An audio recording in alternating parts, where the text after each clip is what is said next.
আল্লাহ পাক রব্বুল আমিন কোরআন দিয়েছেন বিশাল একটা কিতাব, 30টা পারা, 6666 আয়াত অথবা 6200 বেশি আয়াত আল্লাহ পাক কোরআনের ভিতরে দিয়ে দিয়েছেন।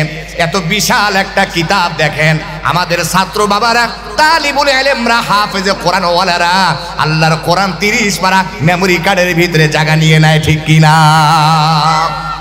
ইতিহাস পড়ে মানুষেরা, ভূগোল পড়ে, কেমিস্ট্রি পড়ে, বায়োলজি পড়ে, বিজ্ঞান পড়ে, উপন্যাস পড়ে, গল্পের কত বই পড়ে, কত দেখেন বই পড়ে মানুষেরা। মাথার ভিতরে দেখেন মেমরি কার্ডের ভিতরে কি সুন্দর ঢুকায়। আল্লাহ বলেন বান্দারে, ও দুনিয়ার বান্দিরা, দেখ এমন একটা মেমরি কার্ড লাগাই দিয়েছি, যা বলবা, যা পড়বা, যা ওই মেমরি কার্ডে ঢুকাও না কেন, জীবনে কোনোদিন মেমরি ফুল হয়ে যাবে না। আল্লাহু আকবার। আমার প্রিয় ভাইয়েরা, বন্ধুরা আমার, আল্লাহ পাক রব্বুল আমিন কপালের নিচে 2টা ক্যামেরা লাগাইয়া দিলেন।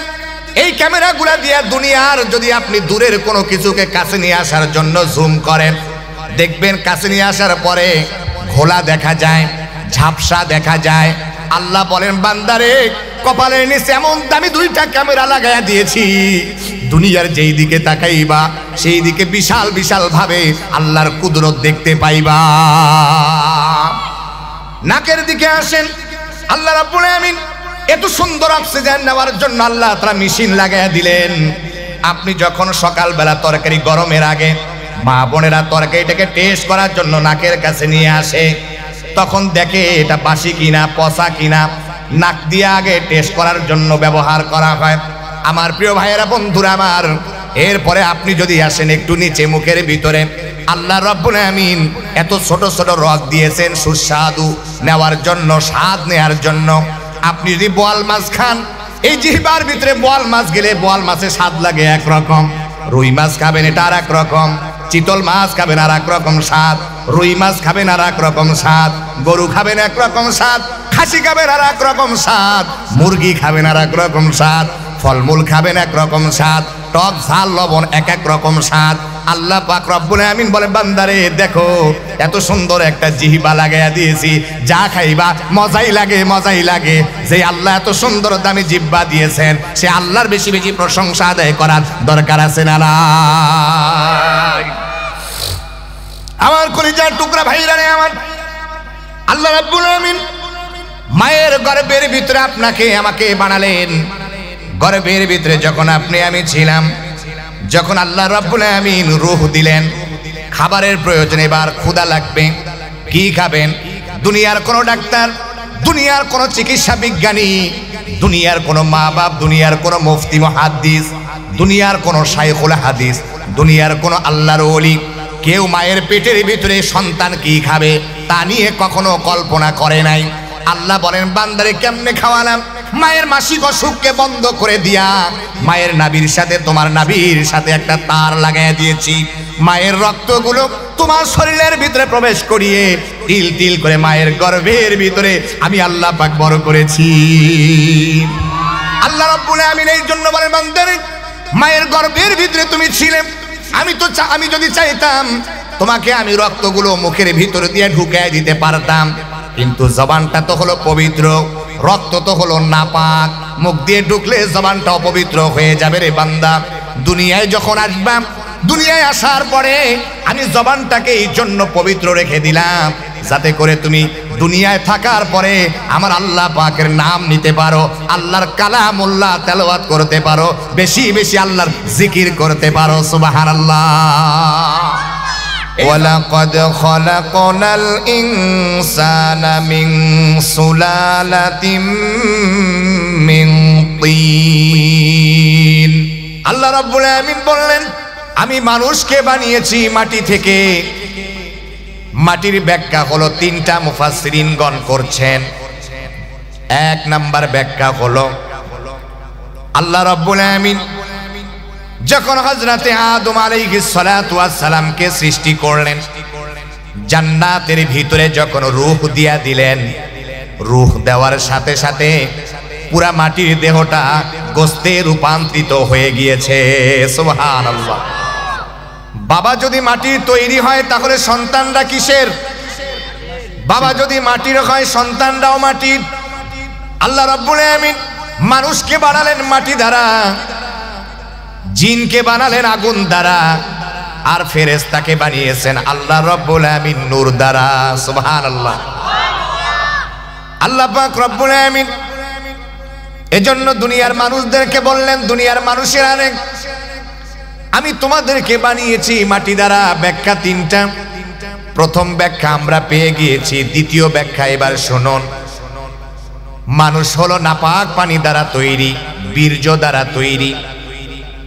নাপাক পানি তৈরি হয় হলো রক্ত থেকে, রক্ত তৈরি হয় খাদ্যদ্রব্য থেকে, দুনিয়ার সকল খাদ্যদ্রব্যগুলো তৈরি হয় মাটি থেকে। দ্বিতীয় ব্যাখ্যাও আমরা পেয়ে গেলাম। তিন নাম্বার ব্যাখ্যা শুনুন।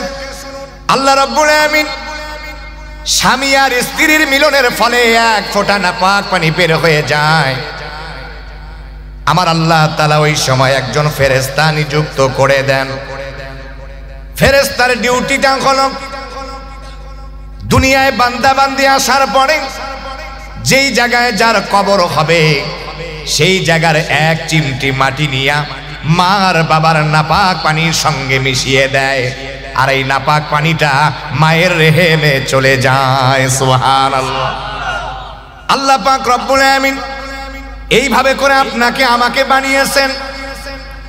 মানুষকে যে আল্লাহ তাআলা বানিয়েছেন আরো চারটি উপাদান দিয়া, আগুন, পানি, মাটি, বাতাস। সুবহানাল্লাহ বলবেন না?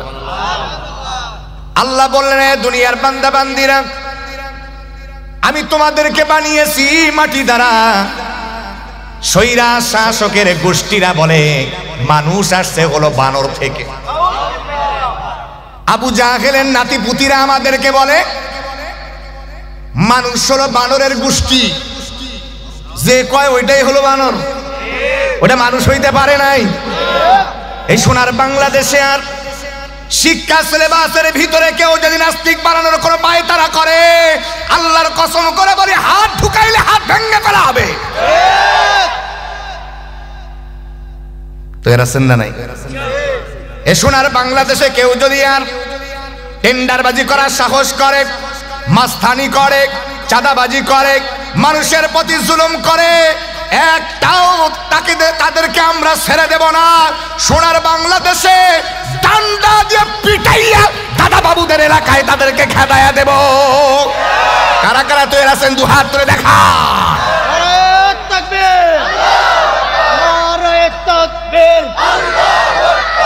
ইসলামের শত্রুরা হুঁশিয়ার সাবধান।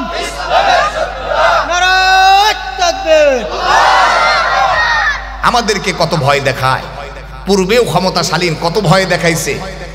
জেল জুলুম, মামলা হামলা, রিমান্ড। মোমেন কখনো ওগুলো তোয়াক্কা করে না। দুনিয়ায় আসছি যেহেতু মরতে হবে, বিড়ালের মতো আমরা মরতে চাই না, সিংহের মতো মরতে চাই। এই জন্য বিপ্লব করা লাগতে পারে। রেডি আছেন না নাই? বিপ্লব মানে জীবন দেয়া বসে থাকা নয়, সে কোনো দিন আসবে না রে করো যদি ভয়। বিপ্লব মানে জীবন দেয়া বসে থাকা নয়, সে কোনো দিন আসবে না রে করো যদি ভয়।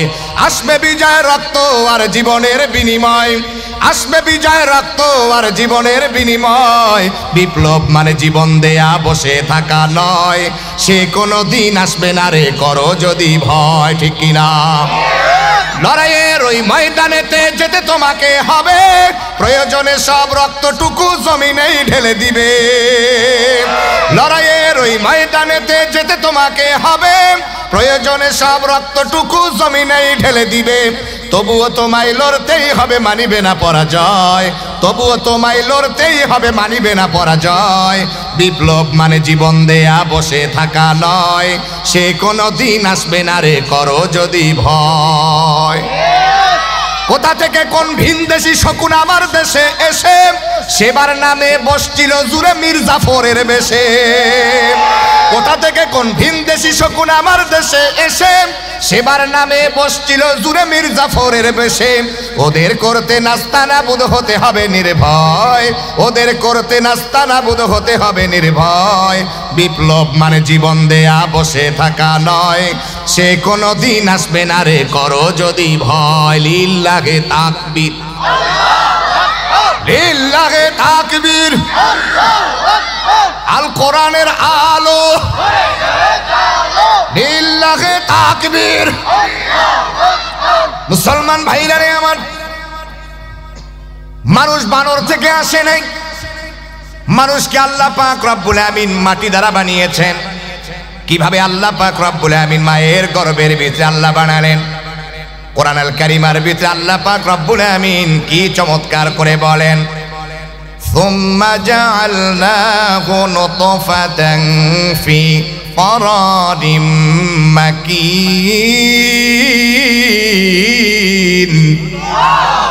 আল্লাহ রাব্বুল আমিন বলেন, ও দুনিয়ার বান্দা বান্দিরা, তোমাদেরকে আমি আল্লাহ তাআলা একটা নিরাপদ আধারে স্থাপন করে রেখে দিয়েছিলাম, যেখানে কোনো রোগ জীবাণুও ঢুকতে পারে না। সুবহানাল্লাহ।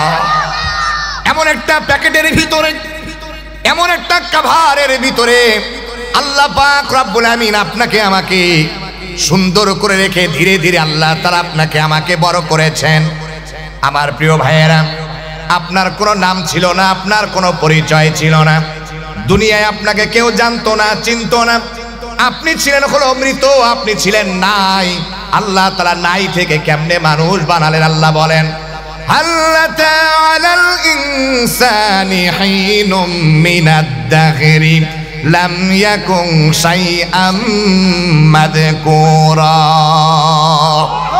আল্লাহ রাব্বুল আমিন বলেন, তোমরা তো দুনিয়ার কোনো উল্লেখযোগ্য বিষয়বস্তু হিসেবে পরিগণিত ছিলে না, তোমাদের কোনো নাম ছিল না, তোমাদের কোনো পরিচয় ছিল না, তোমাদেরকে কেউ চিনতো না, জানতো না।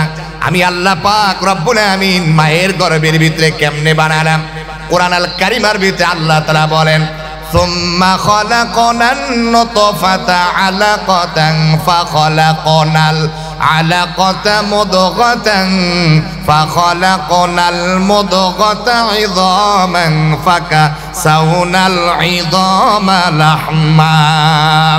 আল্লাহ রাব্বুল আমিন বলেন, হে দুনিয়ার বান্দা বান্দিরা শোনো, আল্লাহ পাক রব্বুল আমিন বলেন, যেই বীর্যটা ছিল, নাপাক পানিটা ছিল, এই নাপাক পানির ফোঁটাটাকে আমি আল্লাহ তাআলা ধীরে ধীরে, একদিন নয়, 2 দিন নয়, 40টা দিন পর্যন্ত আমি আল্লাহ ধীরে ধীরে রক্ত, এই নাপাক পানির ফোঁটাটাকে আমি আল্লাহ তাআলা জমাট রক্ত বানিয়ে দিয়েছি।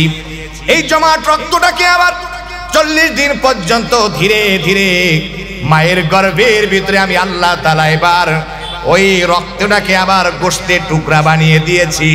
আল্লাহ পাক বলেন, বান্দারে দেখো কত সুন্দর করে মায়ের গর্ভের ভিতরে বানালাম।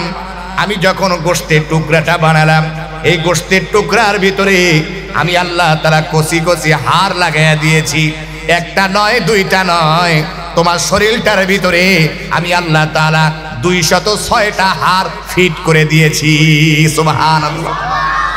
আল্লাহ রাব্বুল আমিন মায়ের গর্ভের ভিতরে আল্লাহ পাক যদি চাইতেন 1 মাসের যেই রক্তটা ছিল, আল্লাহ যদি চাইতো রক্তটাকে নষ্ট করে দিয়া আপনার আমার জায়গাটাকে আল্লাহ তাআলা টয়লেটের ভিতরে জায়গা করে দিতে পারতো। আল্লাহ যদি চাইতো 3 মাসের বাচ্চাকে নষ্ট করে দিয়া দুনিয়ায় মরা সন্তান দুনিয়ায় পাঠায় দিতে পারতো।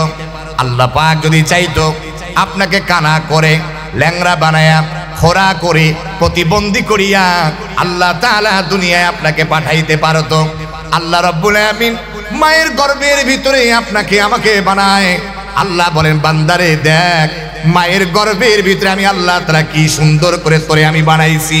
কত সুন্দর 2টা হাত দিয়েছি, কত সুন্দর চলার মতো 2টা পা দিয়েছি, কত সুন্দর দেখার মতো 2টা ক্যামেরা লাগাইয়া দিয়েছি, কত সুন্দর খাওয়ার জন্য, স্বাদ নেওয়ার জন্য একটা জিহ্বা দান করেছি, অক্সিজেন নেওয়ার জন্য আমি আল্লাহ তাআলা ওই চোখের নিচে একটা নাক লাগাইয়া দিয়েছি। কি সুন্দর একটা মাথা নিলাম, এই মাথাটা দিয়ে একটু গবেষণা করো। আল্লাহ পাক রব্বুল আমিন মাথা নিয়ে গবেষণা করার জন্য আল্লাহ পাক কি সুন্দর করে বলেন, বান্দারে তোমরা আমারে খুঁজো কিন্তু পাও না, এই জন্য তোমরা মাঝে মাঝে বলো unseen is nothing, there is no God. আসমান জমিন পৃথিবী এমনিতে হইছে, স্রষ্টা বলতে নাকি কেউ নাই। জোরে কইবেন না নাউজুবিল্লাহ, জোরে কর নাউজুবিল্লাহ। আল্লাহ পাক রব্বুল আমিনকে খুঁজে পাওয়ার জন্য আপনি যদি আপনার জামার দিকে লক্ষ্য করেন, এই জামার একজন কারিগর আছে না নাই? ঘড়ির কারিগর আছে না নাই? ক্যামেরার কারিগর আছে না নাই? এই সব কিছুর যদি কারিগর থাকে, যিনি আকাশ জমিন বানাইছেন, চন্দ্র সূর্য আল্লাহ পাক বানাইছেন, এত সুন্দর করে পৃথিবীটা যিনি সাজিয়েছেন, ওই তার জন্য একজন রব বলেন আছে না নাই? জোরে বলেন তিনি কে? আমার প্রিয় ভাইয়েরা বন্ধুরা, আমার আল্লাহ রাব্বুল আমিন কিভাবে করে মায়ের গর্ভের ভিতরে আপনাকে আমাকে বানালেন, একটু মাথা নিয়ে গবেষণা করেন। এই ক্যামেরার ভিতরে মেমোরি কার্ড আছে না নাই? জোরে বলেন। আল্লাহ কিন্তু মানুষের মাথার ভিতরে একটা মেমোরি কার্ড লাগাইয়া দিয়েছে। মাথার ভিতরে যেই মেমোরি কার্ডের পাওয়ার, দুনিয়ার এই ক্যামেরার ভিতরে ওই মেমোরি কার্ডের পাওয়ার নাই। কিভাবে বুঝবেন? দুনিয়ায় যখন ওয়াজ লোড করা হয়, বিভিন্ন কিছু ভিডিও করা হয়, যখন মেমোরিটা ফুল হয়ে যায়, বলেন তো আরো জায়গা নেয় নাকি? আরো ভিডিও করা যায় নাকি? মেমোরি ফাইল দেখায়, তার জায়গা নিবে না, ঠিক কিনা বলেন? আল্লাহ পাক রব্বুল আমিন কোরআন দিয়েছেন বিশাল একটা কিতাব, 30টা পারা, 6666 আয়াত অথবা 6200 বেশি আয়াত আল্লাহ পাক কোরআনের ভিতরে দিয়ে দিয়েছেন। এত বিশাল একটা কিতাব দেখেন, আমাদের ছাত্র বাবারা, তালিবুল ইলমরা, হাফেজে কোরআন ওয়ালারা আল্লাহর কোরআন 30 পারা মেমোরি কার্ডের ভিতরে জায়গা নিয়ে নেয়, ঠিক কিনা? ইতিহাস পড়ে মানুষেরা, ভূগোল পড়ে, কেমিস্ট্রি পড়ে, বায়োলজি পড়ে, বিজ্ঞান পড়ে, উপন্যাস পড়ে, গল্পের কত বই পড়ে, কত দেখেন বই পড়ে। মানুষেরা মাথার ভিতরে দেখেন মেমোরি কার্ডের ভিতরে কি সুন্দর ঢুকায়। আল্লাহ বলেন বান্দারে, ও দুনিয়ার বান্দিরা, দেখ এমন একটা মেমোরি কার্ড লাগাইয়া দিয়েছি, যা বলবা, যা পড়বা, যা ওই মেমোরি কার্ডে ঢুকাও না কেন, জীবনে কোনোদিন মেমোরি ফুল হয়ে যাবে না। আল্লাহু আকবার। আমার প্রিয় ভাইয়েরা বন্ধুরা, আমার আল্লাহ পাক রব্বুল আমিন কপালের নিচে 2টা ক্যামেরা লাগাইয়া দিলেন। এই ক্যামেরাগুলা দিয়ে দুনিয়ার যদি আপনি দূরের কোনো কিছুকে কাছে নিয়ে আসার জন্য জুম করেন, দেখবেন কাছে নিয়ে আসার পরে ঘোলা দেখা যায়, ঝাপসা দেখা যায়। আল্লাহ বলেন বান্দারে, কপালের নিচে এমন দামি 2টা ক্যামেরা লাগাইয়া দিয়েছি, দুনিয়ার যেই দিকে তাকাইবা সেই দিকে বিশাল বিশাল ভাবে আল্লাহর কুদরত দেখতে পাইবা। নাকের দিকে আসেন, আল্লাহ রাব্বুল আমিন এত সুন্দর অক্সিজেন নেওয়ার জন্য আল্লাহ তাআলা মেশিন লাগাইয়া দিলেন। আপনি যখন সকালবেলা তরকারি গরমের আগে মা বোনেরা তরকারিটাকে টেস্ট করার জন্য নাকের কাছে নিয়ে আসে, তখন দেখে এটা বাসি কিনা, পচা কিনা, নাক দিয়ে আগে টেস্ট করার জন্য ব্যবহার করা হয়। আমার প্রিয় ভাইয়েরা বন্ধুরা আমার, এরপরে আপনি যদি আসেন একটু নিচে মুখের ভিতরে, আল্লাহ রাব্বুল আমিন এত ছোট ছোট রগ দিয়েছেন সুস্বাদু নেওয়ার জন্য, স্বাদ নেওয়ার জন্য। আপনি যদি বোয়াল মাছ খান, এই জিহ্বার ভিতরে বোয়াল মাছ গেলে বোয়াল মাছের স্বাদ লাগে একরকম, রুই মাছ খাবেন এটা আর এক রকম, চিতল মাছ খাবেন আর এক রকম স্বাদ, রুই মাছ খাবেন আর এক রকম স্বাদ, গরু খাবেন এক রকম স্বাদ, খাসি খাবেন আর এক রকম স্বাদ, মুরগি খাবেন আর এক রকম স্বাদ, ফলমূল খাবেন এক রকম স্বাদ, টক ঝাল লবণ এক এক রকম স্বাদ। আল্লাহ পাক রব্বুল আমিন বলে বান্দারে, দেখো এত সুন্দর একটা জিহ্বা লাগাইয়া দিয়েছি, যা খাইবা মজাই লাগে, মজাই লাগে। যে আল্লাহ এত সুন্দর দামি জিহ্বা দিয়েছেন, সে আল্লাহর বেশি বেশি প্রশংসা আদায় করার দরকার আছে না নাই? আমার কলিজার টুকরা ভাইরা রে আমার, আল্লাহ রাব্বুল আমিন মায়ের গর্ভের ভিতরে আপনাকে আমাকে বানালেন। গর্ভের ভিতরে যখন আপনি আমি ছিলাম, যখন আল্লাহ রাব্বুল আমিন রূহ দিলেন, খাবারের প্রয়োজন, এবার ক্ষুধা লাগবে, কি খাবেন? দুনিয়ার কোন ডাক্তার, দুনিয়ার কোন চিকিৎসা বিজ্ঞানী, দুনিয়ার কোন মা বাপ, দুনিয়ার কোন মুফতি মুহাদ্দিস, দুনিয়ার কোন শাইখুল হাদিস, দুনিয়ার কোন আল্লাহর ওলি, কেউ মায়ের পেটের ভিতরে সন্তান কি খাবে তা নিয়ে কখনো কল্পনা করে নাই। আল্লাহ বলেন বান্দারে কেমনে খাওয়ালাম?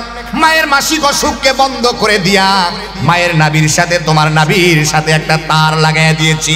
মায়ের রক্তগুলো তোমার শরীরের ভিতরে প্রবেশ করিয়ে তিল তিল করে মায়ের গর্ভের ভিতরে আমি আল্লাহ পাক বড় করেছি।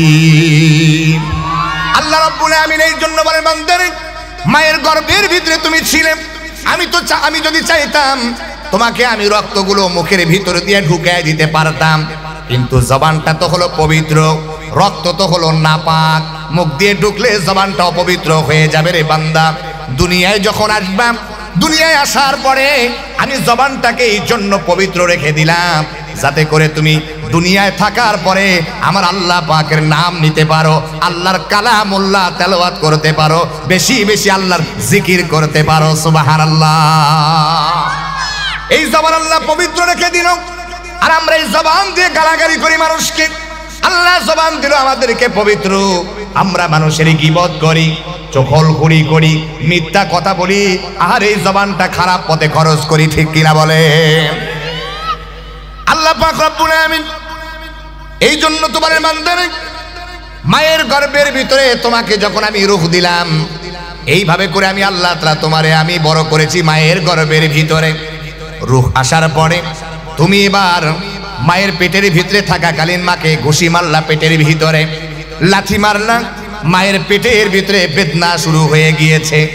দুঃখিনী মা সবাইকে খাওয়ায়, নিজে যখন খেতে যাবে, কিন্তু ওই সময় তুমি মায়ের পেটের ভিতরে একটা ঘুষি মেরেছ, মায়ের পেটের ভিতরে লাথি মেরেছ, মায়ের পেটের ভিতরে বেদনা শুরু হয়ে গিয়েছে, মার খাইতে পারে না, প্লেটটা সরাইয়া দিয়া মায়ের চোখ দিয়া টপ টপ করে পানি ঝরে। মা একবার দাঁড়ায়, একবার হেলান দেয়, একবার বসে, চোখের পানিগুলো আসল দিয়া মোছে। এইভাবে করে এত কষ্ট সহ্য করে মা সন্তান গর্ভে ধারণ করেছে। আমার প্রিয় ভাইয়েরা, বন্ধুরা আমার, মাকে কখনো কষ্ট দেয়া যাবে না, বাবাকে কোনোদিন কষ্ট দেয়া যাবে না। আমরা সুন্দরী বউ পেয়ে, রূপসী বউ পেয়ে আমরা অনেকেই মাকে ভুলে যাই, বাবাকে আমরা অনেকেই ভুলে যাই, ঠিক কিনা বলেন? আমার ভাইয়েরা, বন্ধুরা আমার, সন্তান যখন দুনিয়ায় আসবে, সন্তান দুনিয়ায় আসার পরে আহারে আল্লাহ পাক বলতেছেন বান্দারে দেখ, দুনিয়া আসার পরেও তো খাবার খাওয়ার দরকার, কি খাইবা? এই খাবার নিয়ে দুনিয়ায় কেউ চিন্তা করে নাই। আমি তোর খালিক, আমি তোর মালিক, আমি তোর রাজ্জাক, সৃষ্টিকর্তা হওয়ার কারণে, রিজিক দাতা হওয়ার কারণে মায়ের গর্ভের ভিতরে যখন ছিলা, দুনিয়ায় আসার পূর্বে তোমার মায়ের বুকের উপরে তোমার জন্য খাদ্য গরম করে রিজার্ভ করে রেখে দিয়েছি। সন্তান ডেলিভারি হবে, এবার মা দুঃখিনী কি করে? শ্বশুরের কাছে গিয়া কান্নাকাটি করে, বলে আব্বা জান, আমি আপনার তেমন খেদমত করতে পারি নাই, অনেক কষ্ট দিয়েছি, গালমন্দ করেছি, বিভিন্ন ভাবে আপনাকে কষ্ট দিয়েছি। আমি তো আপনার মেয়ের মতো ডেলিভারির জায়গায় যাইতেছি, সন্তান ডেলিভারির জায়গায় গিয়া অনেকেই তো মারা যায়, যদি আমি মারা যাই, আপনি যদি মাফ না করেন মরেও শান্তি পাবো না বাবা, মেঘের বাণী করে মেয়ে মনে করে মাফ করে দেন। শ্বশুরের কাছে ক্ষমা চায়, শাশুড়ির কাছে গিয়া কান্নাকাটি করে, মা গো, আমি তো আপনার মেয়ের মতো অনেক কষ্ট দিয়েছি, আমারে মাফ করে দেন। সন্তান ডেলিভারির জায়গায় যাইতেছি, এরপরে স্বামীর কাছে গিয়া কানতে বলে, স্বামী আমার চাবি থাকলো, সংসার থাকলো, ডেলিভারির জায়গায় যাইতেছি, আপনার মনে যদি কিঞ্চিত কষ্ট দিয়ে থাকে আমারে মাফ করিয়া দেন। বিবি এবার চলে গেল, মা দুঃখিনী এবার চলে গেল ডেলিভারির জায়গায়। সেই জায়গায় যাওয়ার পরে দেখা যায় মা দুঃখিনী এবার পেটের বেদনার কারণে সহ্য করতে পারে না, রবকে ডাকতে থাকে। এমন সময় রক্ত গঙ্গা বয়ে সন্তান যখন দুনিয়ায় আসে, এবার ধাইমা নার সেবিকারা সন্তানটাকে কোলে নিয়ে মায়ের চোখের সামনে গিয়া ধরে। আহারে দুঃখিনী মা বেহুশের মতো শুয়ে আছে। ওই যে সন্তানের জাদুখানা মুখ, চেহারাখানা দেখার পরে মায়ের মনের ভিতর থেকে সব কষ্টগুলো মুছে যায়। আল্লাহ বলেন, বান্দিরে দেখ, তোকে তোর সন্তানকে নিয়ে যখন পেটে ধারণ করেছিলে, চলাফেরা করতেছিলে, কত কষ্ট দিয়েছে তোরে। যখন দুনিয়ায় হওয়ার পরে তোর চোখের সামনে নিয়ে যায়, 10 মাসের যত কষ্ট আছে আমি আল্লাহ সব কষ্ট মন থেকে মুছে ফেলে দিয়া দেই। আমার ভাইয়েরা, বন্ধুরা আমার, সন্তান যখন এবার দুনিয়ায় আসলো, মা আর বাবার জন্য কিছু করণীয় আছে না নাই বলেন? করণীয় হলো ডান কানে আযামত দিতে হবে। সন্তান যখন দুনিয়ায় আসবে তাহনিক করবেন। এই যে মাদ্রাসার মুহতামিম সাহেব, বড় হুজুর, আল্লাহওয়ালা মানুষ, নেককার মানুষ, তার কাছে খেজুর নিয়ে যাবেন, বলবেন হযরত খেজুরটা চিবাইয়া আমার সন্তানের মুখের ভিতরে ঢুকাইয়া দেন। হতে পারে আপনি বরকতওয়ালা নেককার আল্লাহওয়ালা মানুষের উসিলায় আল্লাহ পাক আমার সন্তানটাকে জামানার বড় শাইখুল হাদিস আল্লামা মামুনুল হক সাহেবের মতো ভালো আলেম তৈয়ার করে দিবে। আমার প্রিয় ভাইয়েরা, এই তাহনিক করবেন। সন্তান দুনিয়ায় আসার পরে সপ্তম দিনে আপনি এবার আকিকা করবেন। সন্তান ছেলে যদি হয় 2টা বকরি, মেয়ে সন্তান যদি হয় 1টা বকরি। সপ্তম দিনে মাথার চুলগুলো চেঁচে দিবেন, ওই চুলগুলো ওজন করিয়া স্বর্ণ অলংকার আল্লাহর রাস্তায় দান করে দিয়ে দিবেন। সন্তান যখন দুনিয়ায় আসে সপ্তম দিনের ভিতরে আপনি তার একটা সুন্দর নাম রেখে দিবেন। আজকে আমাদের যুগে নাম রাখে কত যে টল্টু বল্টু ঝন্টু পন্টু, কথা হয় না কেন? নাম রাখবেন সুন্দর অর্থবোধক, খালিদ সাইফুল্লাহ, হাবিবুল্লাহ, অলিউল্লাহ, ওবাইদুল্লাহ, আব্দুল্লাহ, আব্দুর রহমান। কি সুন্দর নাম, ঠিক কিনা বলেন? ইন্ডিয়ার চ্যানেল গুলা দেখি আর নাম রাখে সালমান খান, কথা হয় না কেন? ইন্ডিয়ার চ্যানেল গুলো দেখে আরে নাম রাখে হলো প্রিয়াঙ্কা, কথা হয় না কেন? ওই চ্যানেল দেখে দেখে শেখে। আমার প্রিয় ভাইয়েরা, বন্ধুরা আমার, তাদেরকে আদর্শ মনে করলে লাভ নাই, ঠিক কিনা বলেন? কলিজার টুকরা ভাইরা রে আমার, ও যুবকেরা, তরুণরা, ছাত্র ভাইয়েরা, কান লাগাও। যাদের সন্তান হয়েছে, সন্তানের যদি হক আদায় করো তাহলে জীবনে কোনোদিন তোমাকে বৃদ্ধাশ্রমে যাওয়া লাগবে না। টাকাওয়ালা, কোটিপতিওয়ালাদের বাবা মাই কিন্তু বেশি বৃদ্ধাশ্রমে আছে। সন্তানের হক আদায় করেন। এই কারণে সন্তানদের হক নিয়ে আমি কিছু কথা বলি। মাদ্রাসা যেহেতু, দিল লাগান, কান লাগান প্রিয় ভাইয়েরা। সন্তান দুনিয়ায় আসলো, সন্তান এবার যখন কান্নাকাটি করে আমরা সন্তানের চোখের সামনে এবার টিকটক লাগাইয়া দেই, কথা কয় না কেন? এ ছাত্র বাবার একটু কথা কও, ঠিক কিনা বলেন? টিকটক লাগাইয়া দেয়, টিকটক, বিভিন্ন গান বাজনা তার সামনে। কচি মন কচি হাত, নরম হৃদয়, ছোট মানুষ, নিষ্পাপ মানুষ। এই নিষ্পাপ মানুষটাকে খারাপ অভ্যাস করানো হয়। যখন দেখে সন্তানটা 2 বছরে খারাপ অভ্যাস করায়, 2 বছরের বাচ্চা এখন ব্যাঙের মতো তিরিং বিরিং করে ড্যান্স মারে, আছে না নাই? সন্তান দুনিয়ায় আসছে, সন্তানের সামনে মা বাবা কি করে, হাতের মাঝে রিমোট নিয়ে স্টার জলসা জি বাংলা চ্যানেলটা ধরাইয়া দেয়। ওই 2 বছরের বাচ্চা আস্তে আস্তে করে আইসা এবার হাতের মাঝে রিমোটটা নিয়ে খালি এরম করে, এরম করে, কথা বলেন না কেন? এইগুলা খারাপ অভ্যাস। সন্তান যখন আসলো দুনিয়ায় কান্নাকাটি করে, আপনি কোরআন তেলাওয়াত লাগাইয়া দেন। কোরআন তেলাওয়াত আপনি করেন তার কানের সামনে। কোরআন যখন টান দিবেন সূরা ফাতিহা, আলহামদুলিল্লাহি রাব্বিল আলামিন,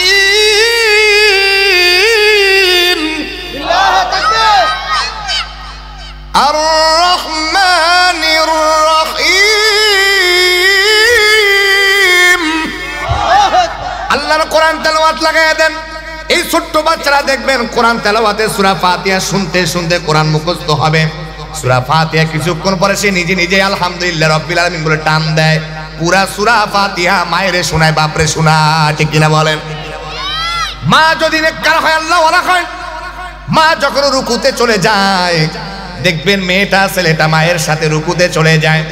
মা যখন সেজদায় যায়, সেজদায় যাওয়ার আগে দেখবেন সন্তান তার আগে সেজদায় চলে যায়।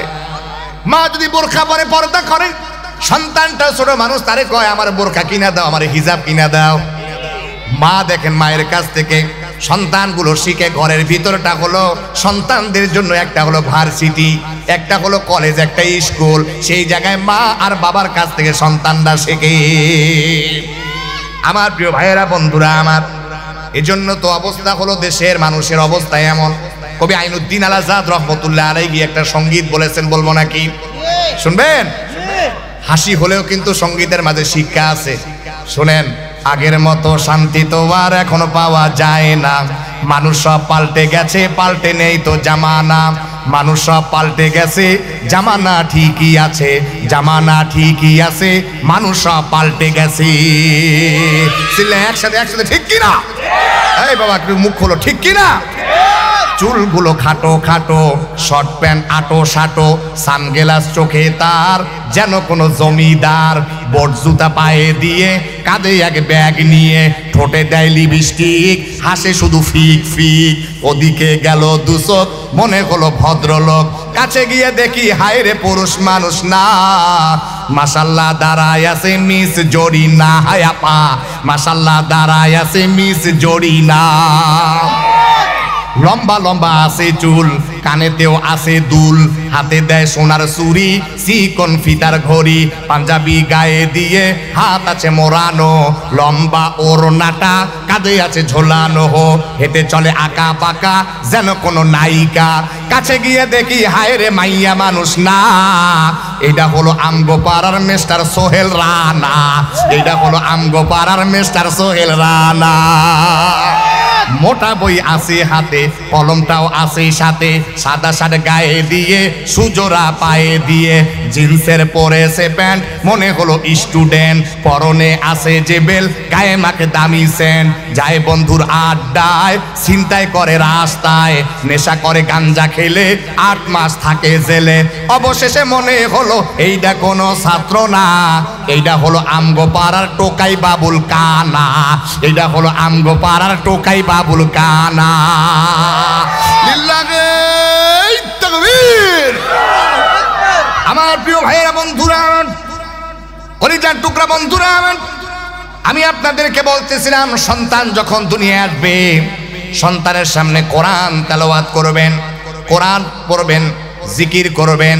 আপনি যখন সন্তানের সামনে, ছোট মানুষ ও একটু একটু কথা বলতে পারে, তারে শিখান, বাবা বলো আল্লাহ আল্লাহ আল্লাহ আল্লাহ আল্লাহ আল্লাহ। এই যে আল্লাহ আল্লাহ যখন আপনি বলবেন, আপনার ছোট্ট বাচ্চারা দেখবেন ও ছোট মানুষ, ও ঠিক মতো এখনো আপনার ভাষা হয় নাই, ঠিক মতো এখনো জবান ফোটে নাই, এই একটু পরে দেখবেন সে একটা নেশায় পড়ে যাবে, ও বলতে থাকবে আল্লাহ আল্লাহ আল্লাহ। আহা, দেখেন কত বরকত, নেককার হয়ে যায় বাচ্চা। কেমনে? মায়ের কারণে, বাবার কারণে, ঠিক কিনা বলে? আপনি সন্তানকে কালেমা শেখান, লা ইলাহা ইল্লাল্লাহ মুহাম্মাদুর রাসূলুল্লাহ সাল্লাল্লাহু আলাইহি সাল্লাম। ছোট বাচ্চারা ছোটবেলায় দেখবেন কালামুল্লাহ শিখবে, কালিমা শিখবে, জিকির আপনি শেখান, ছোট বাচ্চারা জিকির শিখবে। আপনি ছোটবেলায় তাকে আপনি সালাম শেখান, আপনি দোয়াগুলো ছোট ছোট দোয়া শিখান, ঘুমের দোয়া শিখান, আল্লাহুম্মা বিসমিকা আমুতু ওয়া আহইয়া, আপনি ঘুমের দোয়া শেখান, ছোট ছোট দোয়াগুলো আপনি ছোটবেলায় শেখান। ঘরটার ভিতরে আপনি ইসলামিকভাবে যখন সন্তানটাকে গড়াবেন, এই সন্তান এমন নেককার আল্লাহওয়ালা বরকতওয়ালা সন্তান হবে, জীবনে মাকে কষ্ট দিবে না, বাবাকে কষ্ট দিবে না।